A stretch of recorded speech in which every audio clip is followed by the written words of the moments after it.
দেখো মামা মোখালাফা দিতে আছে, দেখছো? টিজিএ এয়ারপোর্টে যারা ঢুকবা সাবধান, দেখছো? দেখছো গাড়িটা খারাপ করে রাখছে। এয়ারপোর্ট সাবধান আমার বাঙালি ভাইয়েরা, এয়ারপোর্টে ঢুকলে অবশ্যই হিসাব কিতাব করে ঢুকেন। এয়ারপোর্টে ঢুকলে আপনারা কিন্তু টিজিএ আর আপনার মনে করেন এয়ারপোর্ট সিকিউরিটি, তারপর লোকে আপনার মরুর একবারে 100% থাকবো, ঠিক আছে? না যদি যাত্রী লইয়া আমরা কোনোভাবে ধরতে পারছে তো গাড়ি তো লইয়া যাইবো দিন দিকেটাও ধ্বংস করে দিব, ঠিক আছে? নি একটা ডাইরেক্ট গাড়ি লইয়া যাবো, কোনো অপশন নাই।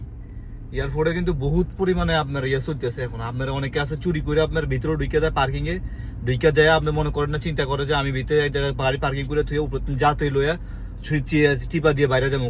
হ্যাঁ আপনি করছে বড় শিয়ান, ওরা মনে করেন না আপনার সাদা কাপড়ে পরে আমগো মতো পুরো আটবো, বুঝছেন? একবারে সুন্দর মতো ধরে লয়ে যাবো একবারে।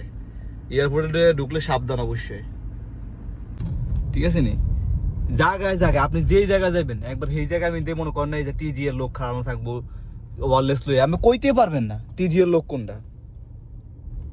তাই এর লেগা সবাই দেখে শুনে এয়ারপোর্টে ঢুকেন।